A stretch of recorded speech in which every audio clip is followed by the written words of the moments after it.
but not my soul. And so when I realized that, I decided like I had to take a good, it's always like take a good long look at yourself, not other people. So it's never about making someone else wrong. It's always about who am I being in the world? Who do I want to be? What's feeding me? What isn't? What am I feeding into? What's my ego feeding into? You know what I mean? So, so your original question was, do you come to a point where you get sick of like Bullshit. listening to the bullshit and the dysfunctional people and stuff like that? So I just, because I came from such a dysfunctional family and had such a hard life, I have nothing but compassion for people. That doesn't mean I'm going to hang around with them. So can we hold two places at once? Can we hold a place where it's like, set our boundaries, do our self-care, take care of ourselves, and also at the same time hold space and love for them without trying to fix them? Does that make sense? It's like this whole like mixed bag of like how we need to hold space for ourselves and then hold space for them. And that's to me how the world changes. And that takes time, right? It So takes time. I get frustrated because it's like, how can I not departmentalize like that toxic person and then just be aware of like what they're saying is bullshit, and it's not about me, it's about them. It's like you really have to like, it's a lot of mental energy and emotional intelligence to like be able to MacGyver that, right? And I do go back to like, for the most part, I had a really great childhood. What do I have to complain about, right? There was dysfunction, but it wasn't evident. Like I wasn't getting beaten or anything like that, and I think that, but what I did experience is a lot of manipulation, emotional, like, wait, did he really mean that, or did she really say that, and what did that mean? Like, because I was always just, I'm learning now that I was always gauging, right, like what I was being told, and if it mattered, or do I not, I don't know. And it's just like I'm constantly going back and reflecting on, especially because my kids are little, like when I say something to them, like, are they aware that I really mean it, or are they doing what I did, right, where it's like, oh, she didn't mean that. Well, what's interesting is there's no way to not impact your children or to be impacted by your family. And it's not just about being beat or whatever happens, terrible things and happens in families, but it's also about it's mostly about the implants that come into our head, and then what do we do with them? Think about those. Did you ever hear somebody say that the more arrogant a person is, like the more insecure they are? I mean, it's so true, right? Yeah, but as a child, or even like a young woman, right, like figuring it out, trying to find your way, it's really, really hard not to still want that validation from like the mean girls or the bullies or the boys, right? Like, I don't know why I'm bringing this up right now, but it's like, I have finally gotten to a place in my life that I'm able to look forward and not look back, where, and also even like not give a shit about like what happens today, right? And like being able to look forward, like, okay, I feel like shit right now, but it's not gonna last forever. Or like, I can still remember this like little girl in me where I'm like, I didn't go to anybody's prom, I didn't go to any dances with the boys, and I remember being so just like, it felt shitty, it felt like crap.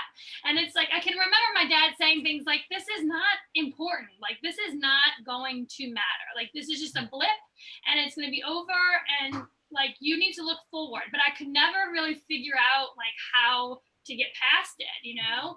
And it's like now but this is the other piece that I kind of like bring up too. It's like without those subtle dysfunctions or like, you know, bullying, like who would I be, you know? So it's like you have to go through the shit, you have to deal with the crap, you have to deal with the mean people in the world in order to like really kind of develop your own armor and like mental toughness to deal with the future stuff, which is more important, right? Like, I mean, like now I wouldn't be as resilient as I am right now if it wasn't for all of these experiences that I've had to live through. And it sucks being in that place, like when you're a kid and it's like, well, when am I going to feel better? Or when am I going to feel like you've gotten there? And the answer is you're never going to, because it's always hard. Like, this is just life.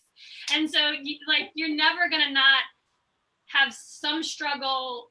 And for me, I think that it's like not judging the challenge that you're facing right now, and then not saying like, oh, well, somebody has it worse than me or somebody has it better than me, and like, oh, woe is me. It's like, you know, everyone's dealing with something, literally everyone. And so I don't know, for me it's like it makes me feel better, because I used to think that I was the only one. You know? Yeah, like, yeah.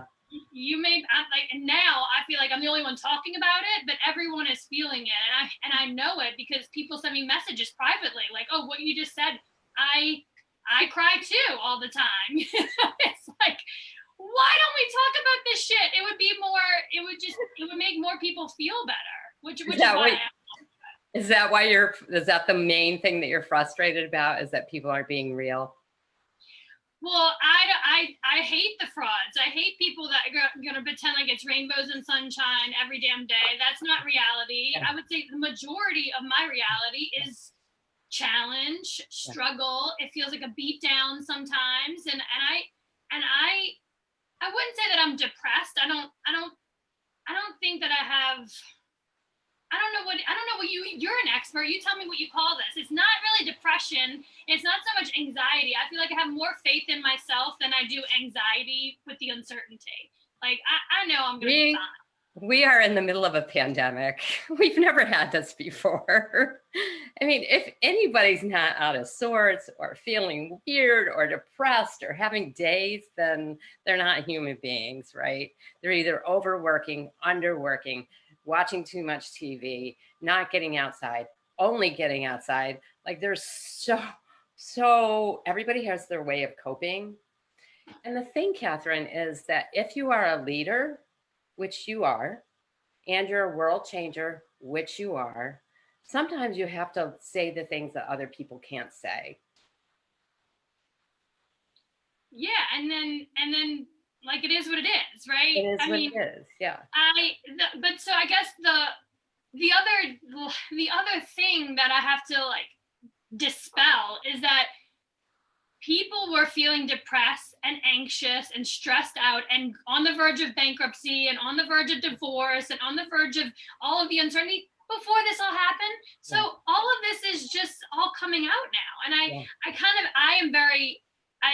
do feel like I'm being hardened by this whole thing. I know it's hard to see because I'm always like dancing, but this whole experience is like, if you are not waking up through this, like, you were 100% asleep at the wheel. And I think it's frustrating to see there are still people who are very much asleep at the wheel right now, and they're completely in denial about like what's happening in the world. And at the same time, I'm like thrilled, like, you know what, just stay asleep at the wheel, keep doing you. I see you over there not taking action, feeling sorry for yourself, and not being part of the solution, and just like keep it on. Fine. You go over there, so I don't have to keep wasting time and energy looking that way, and just stay focused with the people who you see right now helping, contributing, collaborating, like hammering for like breath, right? Because they get it that this was so much life before, it's life now, and it's going to be life after. Like, but the thing is people are now who they were before. Yeah. Like, unless they choose to be different. So the people who are enmeshed in the, their sorrows and their, almost bankrupt and all that. Like I've been through all that shit, like they're, Everybody, yeah, everybody has. right? Yes. Who hasn't, right? And so the tricky part, once again, is to just be who you are, right? Because we don't want you to be anything different than you are at all. Never, right? You know that, Catherine, right? No one wants you to be any different than you are. No, absolutely not. Right? I mean, and people who, I mean, I've gotten this, right? We're like, woo, you shouldn't have said that. Well, Woo, you've gone too far. It's like, no, but I've never that's gone okay. too far. I answer to myself. I have like a moral compass that is sound, and I have never felt more myself than I have now. And really, for the last, year, I would say I have felt more true to myself and authentically who I am. I'm just saying what I'm thinking, and I'm not going to beat myself up, because there are times when I'm like, wow, I should have said that. I should have done this. I should have spoke up a year ago. I should have said something 2 years ago, or that situation, I didn't play ball or whatever. And it's like, I can't give myself shit for that, because a year and a half ago, I wasn't who I am. I mean, that's not what I mean. I mean, like, no, I know what you mean. Yeah. But like you said earlier, it's a process. Like, yeah. And the tricky part is to not make ourselves wrong along the way, even though in our head we're going like, oh, I effed up this and I did that. And it's okay to like hear that, all that. It's not okay to feed it.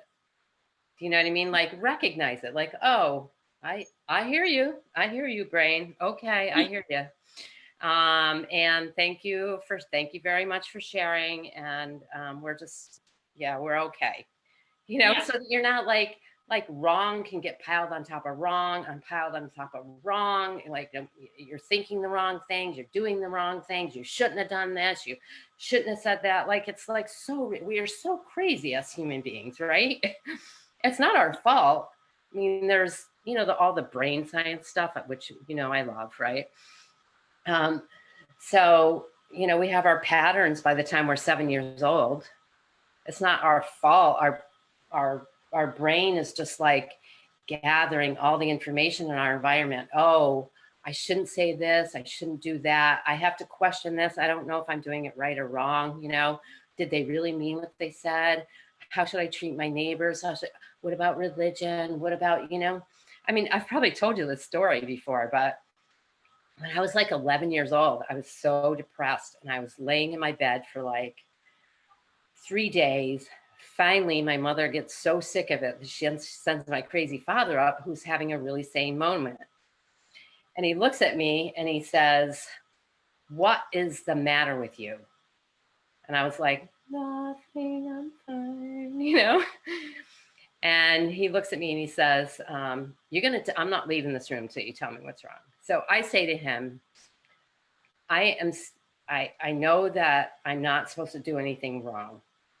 And I don't know what a bad thought is. I don't know if I'm thinking bad thoughts or if I'm doing bad things. And I think the devil's going to come and get me in the middle of the night and take me to hell. That was my thing. So he looked at me in that, because we were, very strict religion, and I took it very seriously, very innocent, listening to what everybody was saying, right? Now, so he says to me, there is no devil, there is no hell. Now get your ass out of bed and go out and play. And I went, there isn't? And he was like, no. And I went out and played, and I never thought about the devil again. It was so like, I know that's it seems like an irrelevant story, but it's like, it's all of the input that influences us, right? So what's your input that you got as a kid? Clearly it was like confusion, right? Like, did they mean what they said? Am I really like that? Are they just making a joke? Are they being mean? Is this true? Is it okay that I didn't go to the prom? I didn't go to the prom either, by the way. I went to my own prom. I just didn't go to anybody else's proms. I didn't go to my own proms. Why? I wasn't invited. Well, you're invited to my prom. We're working on a prom event. I'm over it though. It's okay. I'll tell you more details But I love dancing. But tell me what you heard there. Like, did that make sense? Did it? Yeah, no, it's so true. And but this is the other piece, like the other thought like that I used to have was like, even in college, it's like, you know what, I'm just like, I'm having fun, you know, and I'm like making really stupid decisions that like and even right after college, it's like, how did I survive that? Like, how did I not get myself killed?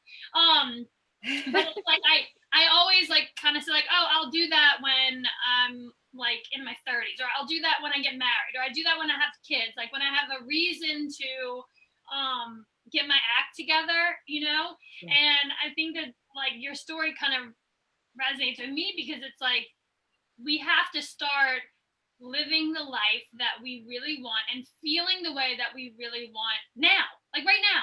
Like don't Right wait this minute. until like right this freaking minute. Like yeah. Yeah, it's just like, why was I waiting? And I mean, I'm not about like, I finally have stopped beating myself up like mentally for like shit I did back in the day. Like I was like, not that I was a horrible person. I'm not saying I was a horrible person. I'm just saying like I was just like a dumbass. I didn't think before I spoke. I, was super sassy, and I thought the world, I did. I think the world was against me, but those are all messages that like were being thrown at me that I guess I just accepted. But and then I just think, and it's not your fault. Yeah, well, it's not your, and it's not their fault either, believe it or not, right?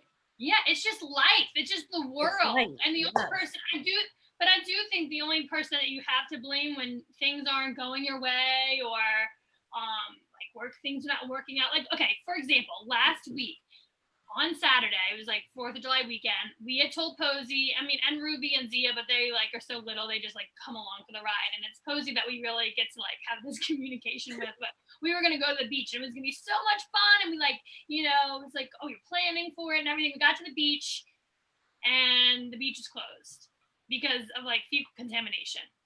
Oh. And so it was like, womp, that sucked. So then we're like, okay, we'll go to this other beach. So we go to the other beach, and by the time we got to the other beach, it was at capacity. So, we had to wait in line to get to the lady that kindly said that it was closed. So like, okay, well, we'll go to Prospect Mountain. That will be super fun. Maybe not be the beach and the sand, but I was like in that moment thinking, we are so badass that we're staying so positive right now, because there were screaming babies. We had gone through all the snacks, and at the end of the day, I was like, we have to keep it together for these little people. Like, this is what like life experiences are made of, So then we went to Prospect Mountain, and we got to Prospect Mountain, and the guy said it's closed, car traffic, and I'm like, you got to be kidding me, this is the worst. So we ended up back in our backyard at the state park, and it was just this whole evolution of like, I am in this place right now where I can look back, had it been a year ago and we had this same experience, we would have pulled over the car. I would have slammed the door. I'd been like, I'm leaving. I'm not dealing with this anymore. I would have like punched a wall, like kicked something. I have so much like pride after that day, because and Mark, we both were so on the verge of like, it's kind of cool just to get to that point where you're like, the old me would have lost it. But we didn't. The real, the me, the now me, was able to like diffuse the situation. And it's just like, the only way you get to be okay is if you keep making yourself like challenged in these ways, like it's hard, but you just have to keep going there until you get there again and you're able to decompress. And it's like, it's kind of cool to feel that, to experience that. And I'm like, well, first off, congratulations. Oh my God, that's so cool. What a good example for your daughters and for the human race. I'm just saying, right? I totally would have lost it myself. I would have been a total crazy bitch. But yeah, like it's really, I feel like it's all about us setting our intentions on who do I want to be. That's my whole thing with people. Like, who do you want to be? And if you want to be different than you are, then you have to think differently. and it's going to feel uncomfortable, and you have to be different, and you have to, even myself, like I have to say it to myself, like, if you want to be that, well, I guess you better get out of your own head and stop being scared of this or that and just go ahead and do it. And you know how I am about social media and videos and stuff. Like, I'm getting used to it. It's a process for me. I even posted one on a video on a private page recently, which was like, whoa, Karen, such, Yeah, that's well, awesome. and people are like, why don't you just do it live? I'm like, no, I'm not going to do a live video by myself. You're not hearing me just because you love it. I don't know what it Yeah. is. It's obviously old stories. So it's a process for me. And, Yeah. and, I would love it if you and Mark could find a way to celebrate and mark that day, because I don't want you to ever forget it. And I want you to like you could even, this is so silly. This was coming to me. You could literally put the date and a picture of the 5 of you up on the wall. The day we went to our backyard. I don't know. Like, I just think it's important for us to mark our moments, because if we don't, it's really easy to forget that and just go back to the like, oh, like every reading that I get from someone is always like, Karen, you need to play more. Karen, you need to slow down. You need to know that you are, yeah, you got it together. Even when you think you don't, you do. You know what I mean? It's the same reading over. It's like, how many times do I need to hear it? And this horribleness has given me the opportunity to literally just decompress. Don't get me wrong. I'm working my ass off. I'm creating things I've never created before. But I'm also, at the same time, I've learned how to breathe again. It's the world kind of changed when, this is just my opinion, right? Or what I've noticed along the way. It used to be like we'd meet people and we'd have coffee, and I'm not even pre-pandemic, right? And we just kind of get to know people and we'd hang out, and then eventually, business would come about, and it was just like this sort of process, easier, in my opinion. But now it's like we have to overcome ourselves, expose ourselves, be vulnerable. You're the best at it. I think Marcella is also very good at it. I think your whole team is amazing, and the example that you're setting for all of us out there to hopefully not be overworking. That's the one cautionary tale I always have for everyone, because I'm an overworker. I like to work, Well, it's hard. It is difficult to not overwork when you really enjoy so much of what you're doing. Like Yeah. I mean, even it's almost like every night I've been wanting to catch up on these shows that are just like Yeah. racking up, Yeah. and Yeah. and that and going to the movies and watching a show is really like how I can distract myself Right. from my work. Yep. And it's like every time I go to do it, I'm like, but I would rather, connect with this person on email, or I have to get back to so and so, or I don't know. I want to look ahead. I always like look ahead a couple of days to see like who I'm gonna get to meet and who I'm gonna be working with that day. I don't know. It's just like it's really hard to not overwork when you love what you're doing. And that's the worst thing to hear when you hate what you're doing, Yes. is to hear from someone who's like, I love to work. I just love to work. It's just so much fun. I just like love to work. And so it like I can remember again, like a year and a half, 2 years ago, following and watching and subscribing to people who are like, I just love life. It's just so amazing. And you're like, you're such a jerk, right? Just like trust the journey. It's all gonna come to you. Like you don't want to hear that when you're thick of like uncertainty and unknown. It's like, don't tell me it's gonna be okay, because I don't know that. Plus, it's that whole trust process, right? I mean, how many readings do I need to get before I really lean into trust? Your intuition. That's the other thing. Right? It's like Exactly.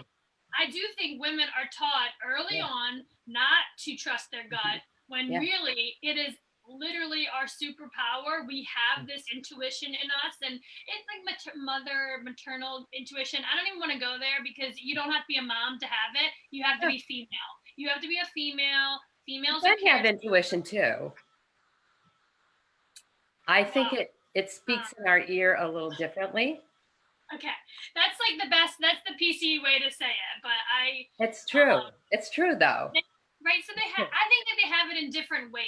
In a different way. Like for me, my intuition is a very soft whisper which is why I have to always slow down.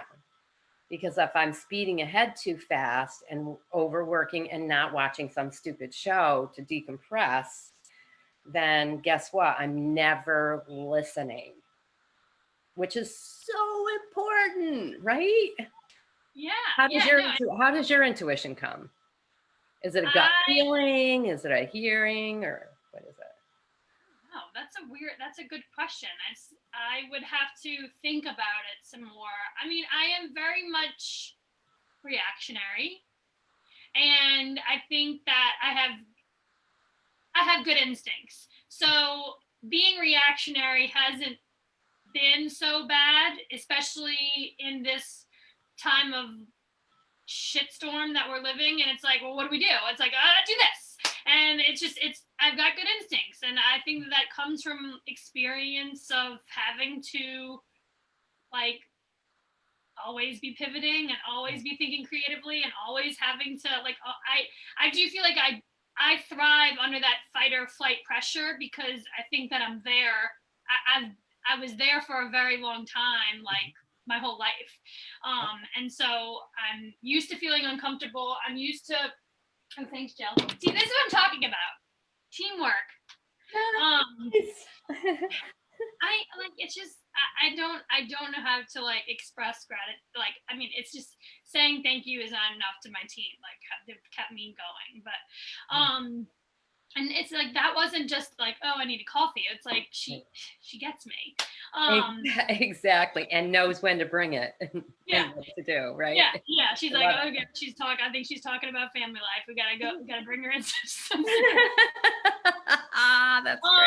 But I think that like having had to kind of be in that state of mind most of my life, I'm capable of like being able, like, yes, reactionary, but knowing like my actions have consequence. What I say is important. People are I think what I'm realizing now is that people are actually listening to what I have to say, and that's something that I've never been accustomed to. You know, I'm used to talking and then being like, be quiet, you know, or like, she talks, we are not hearing her.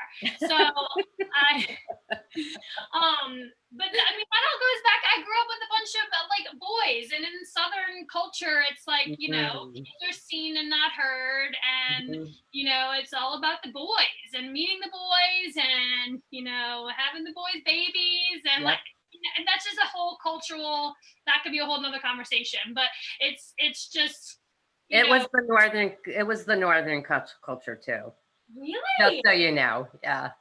Yeah, I mean, we somehow get that message to like just sit over there, smile, look pretty, and that's all we need from you. And I think that, I mean, I just think that's by design. Because we're incredible species. We're able to multitask. We're able to be, we have strong intuition, strong instincts, and when that is invested in, when that is supported, I bet you it would be scary, right? If like all of us started to really work together and support one another and remind ourselves that like the answer is inside of you. And you know, that's something that Marcella does on a regular, which I'm so thankful for, is like if I'm coming to her with a question or a problem or solution, she'll say like, well, what do you think? And it's like, well, this is what I think. And then, okay, all right, well, then let's do that. You know, like, let's just go with what you actually think you should do. And not enough of us respond in that way to each other. Because we want to fix or tell, right? Well, we're caregivers, right? So we want to fix it. We want to have the, well, you little MacGyver, I see what you're doing, trying to get me to this what is that stuff called? Responsive listening? Reflective listening.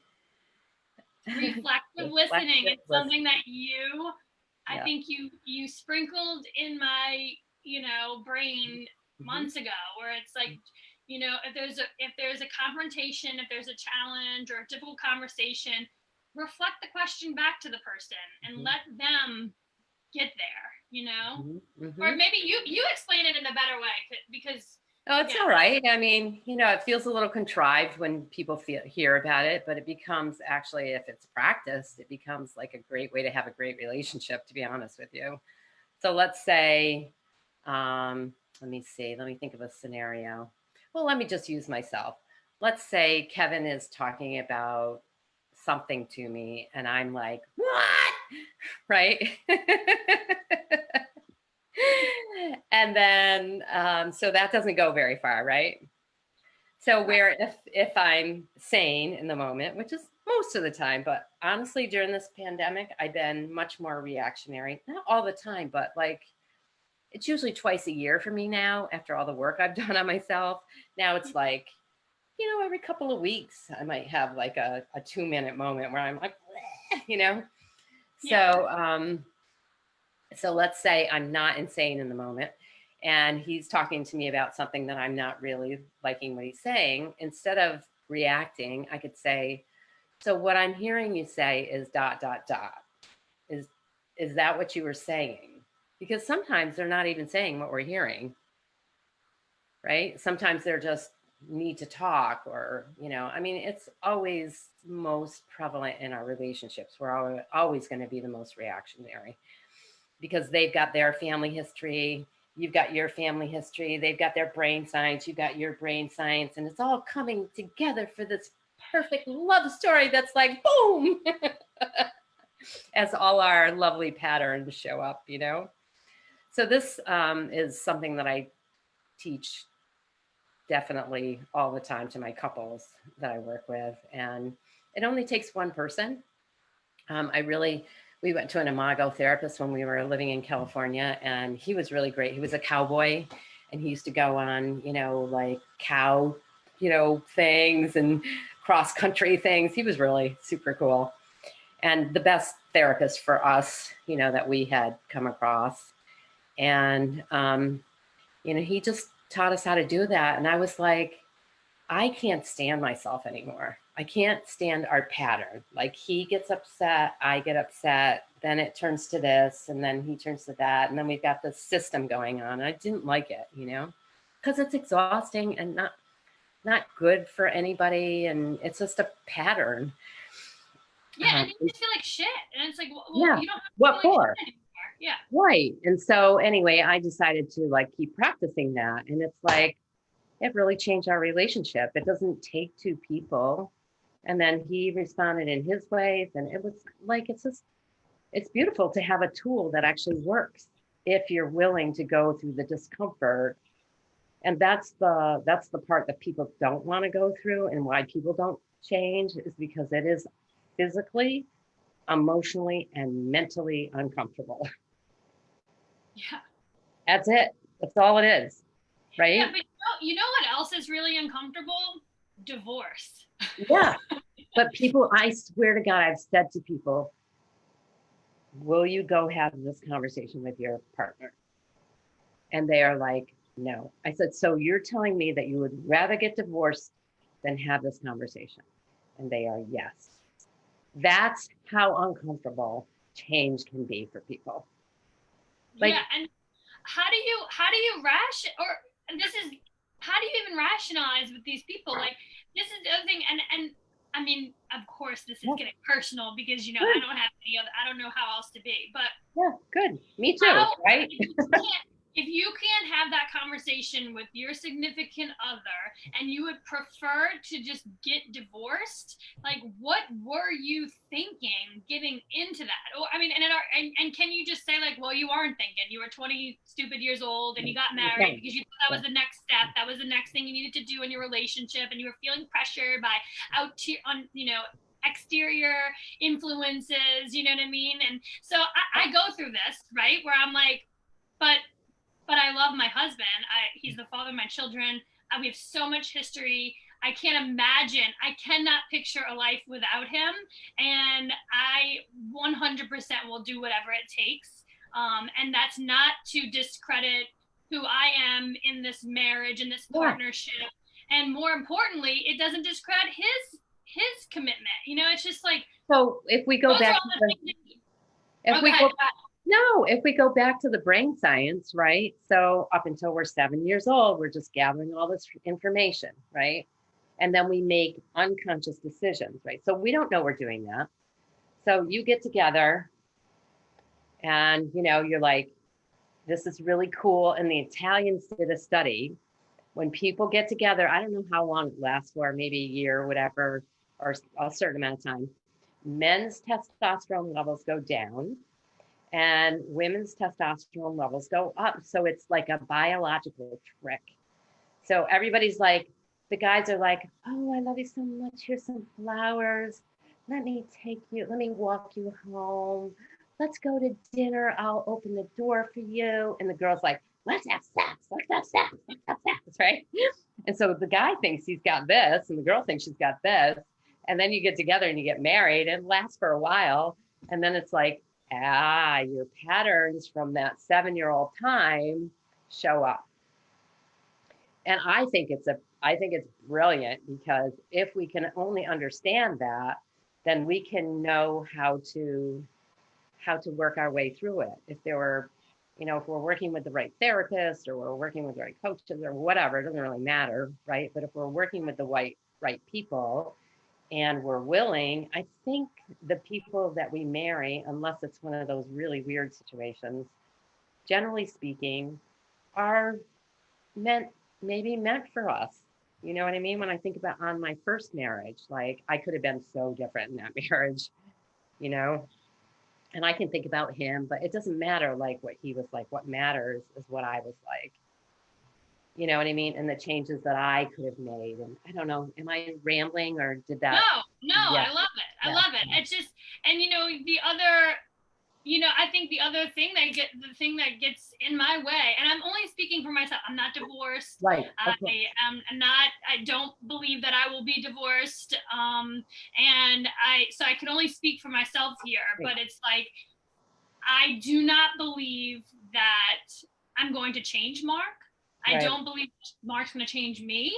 Right. So, you got to acknowledge that like Yeah. he's always going to be him. I'm Right. always going to be me. Right. And like, that's a really hard one to get past, and I can remember, like, I think right when Posey was born, I used to get really frustrated with him that he didn't know that like I was really struggling or I was trying to figure this all out. And this is a Right. huge transformation for me. And I think at the time, I do think that I'm a bit more vocal about my struggles when I became a mom, especially for Ruby, not so much for Posey, but I do put on a very good show, right? Where I'm like, I'm doing all these things. Aren't I great? I can handle it all. I can just give it all to me. And, oh, you're having a trouble? Oh, I'll take that off your plate and I'll handle it myself. And then I just start to like beat myself down. And I wasn't communicating to him back then, 6 years ago, that like I was really struggling and I was putting on this like facade that I can handle it, right? Out of fear that like he would say he would say things that I needed to hear, like you need to take something off your plate, or there's no way in hell we can have more children, you can hardly handle one, or if you don't clean the, like, just all that shit that comes up, right? Like I had to pretend, I had to demonstrate that I had it all together. And I used to get frustrated that like I had to do all of these things to make it look like I had it together. And couldn't he figure out, like, couldn't he make the leap that I was having a hard time or that I could use, but because I'm such a badass and I'm so awesome, there's no way he could tell. Like I was doing everything and it just seemed fine. Right. And in therapy, I've been in and out of therapy like forever. I freaking love it, by the way. And I'll shout it from the rooftops. But one early on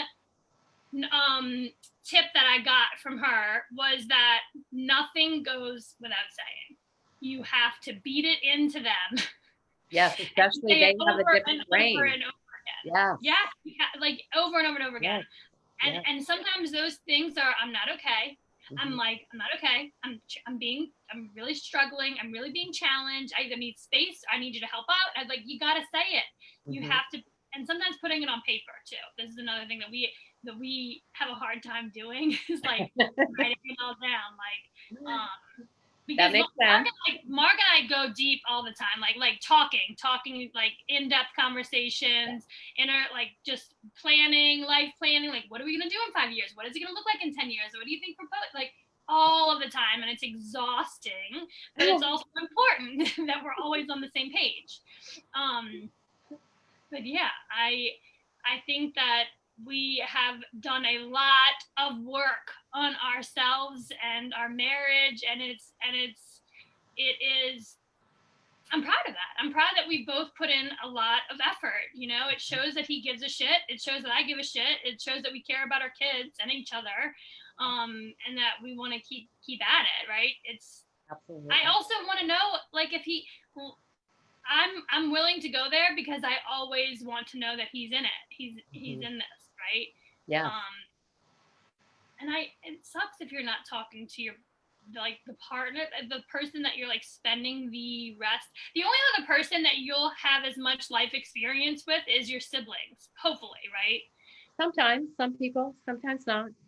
But It depends. have you ever heard that statement where it's like the only person that knows you for your entire life, I mean, if all goes well, like everyone is living still, is your siblings.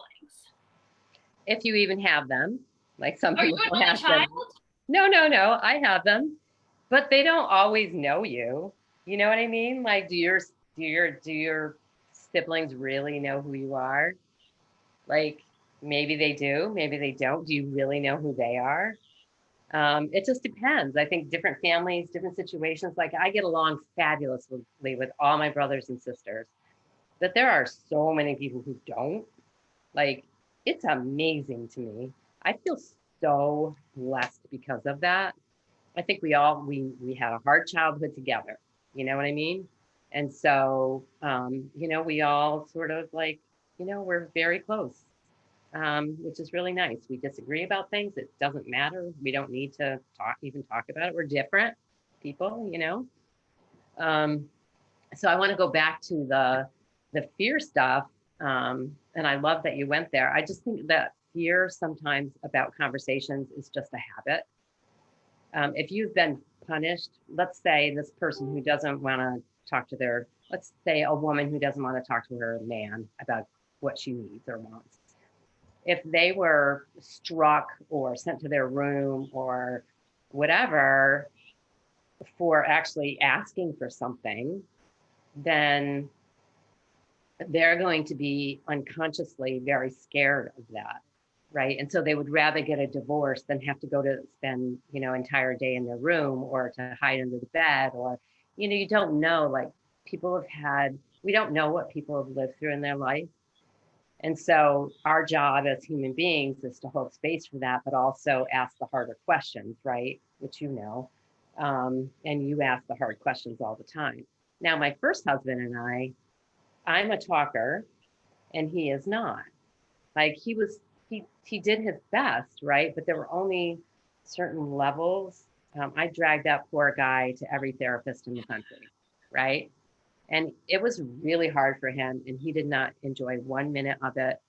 And it didn't really benefit. It benefited me because I wanted to be there and I learned a lot along the way. Um, but I guess I just keep repeating, like, we don't know what people have experienced.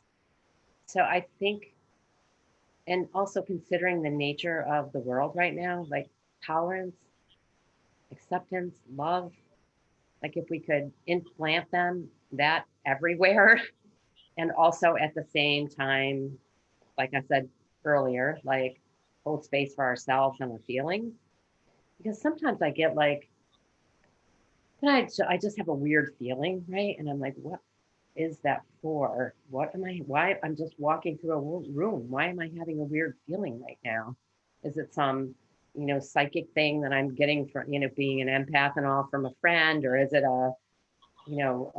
like an experience where my body actually turned in this way and I had some kind of an experience that I don't remember? But if we can sit down and actually just feel it in our body, wow, and let it pass. It's like it gives our body power, and we get to claim back our power. It's like there's so many layers and levels to this, but it's also like just a practice. I love that you said that right in the beginning. It is a practice, a practice, a practice. And even at my age, at 65, I am still practicing, learning new things, doing new things.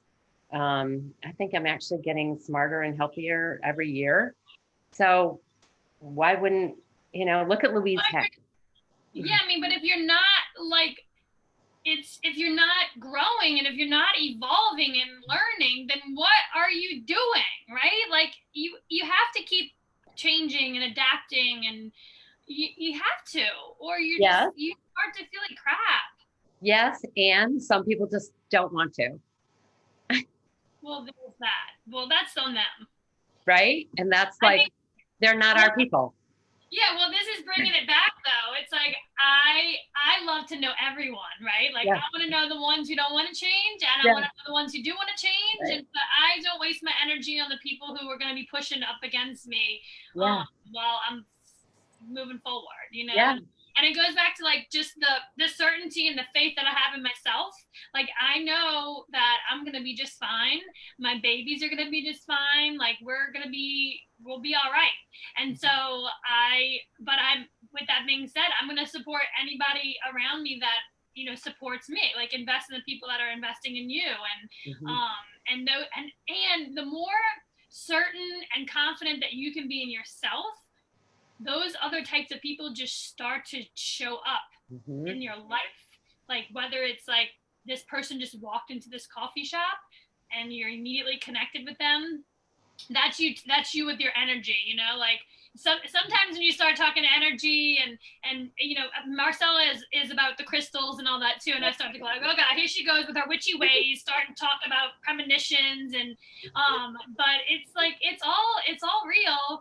And it's I like to put the data to it, right? Like right. people who come into palette because they just feel drawn to the space for whatever reason. Mhm, I love to tell those stories. Like mhm, this, well, one of the women who just joined us this week, she's like, I just felt like I needed to come in and have coffee. I've been seeing you guys and hearing about you. And she joined. It's like, well, of course she did.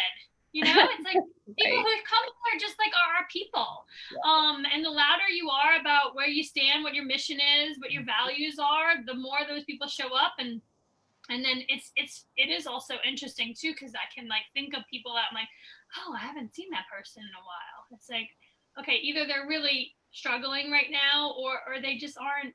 They're like, I don't know. That's a whole nother. You and I could talk about this For forever, hours, hours. hours. You're just so wise. You know what's up. You've been through it all. Yeah, I've been through a lot, and I was kind of born this way. When I was 14, I was hit by a car, and the nurses, and I had broken bones all over the place. And the nurses, two in particular, used to come in, tell me their life stories, and ask my advice every day. So I was just kind of born like this, you know what I mean? So, and to have Yeah, experiences and, yeah, so yeah. yeah, All the notches on your belt, just like all the racking them up. nonsense. Yeah. Well, I did want to shed light because what we didn't really talk about what you do, but this is what you do. You Right. talk, you help people, and so I always say whenever your name comes up, I'm like, CAREY, right? She was like a life coach before life coaches were like a thing. Because you've been doing it forever, like Yeah. prior to the trend of these coaches. And so tell us more where we can find you, and do you have like something coming up soon? You're always doing something. Yes, I'm always doing something. Yes. So you can find me at Ruby Red Road, ROAD, not Rose, Road, ROAD. That's my website, Karen at rubyredroad.com. Also, I do have an upcoming online program, which is called Be Bold, Be Brave, Be You, which is kind of what we're talking about today, like really owning yourself as a human being and your gifts and your talents and who you are. And so that people can find you and love you and you can live your purpose and all that kind of stuff. So it's based around archetypes, and you get an archetype assessment. Anyway, it's going to be a lot of fun. Obviously, it's an online program. And yeah, so if you want to know about that, just, look me up on my website. It's under Work With Me. Be bold, be brave, be you. So yeah. Cool. And we'll have to have you on again too, because I love talking to you. Work alongside your husband a lot of the times too. Like you have your separate things, but you do things together too, and you do it so eloquently. Thank you. Yeah, we have a lot of fun. We like each other. We did our work. Yes, you did the work. So thanks again for being here. I love you so much, and stay in touch, and hopefully I'll see you on the World Wide Web soon. Thank you. All right, bye.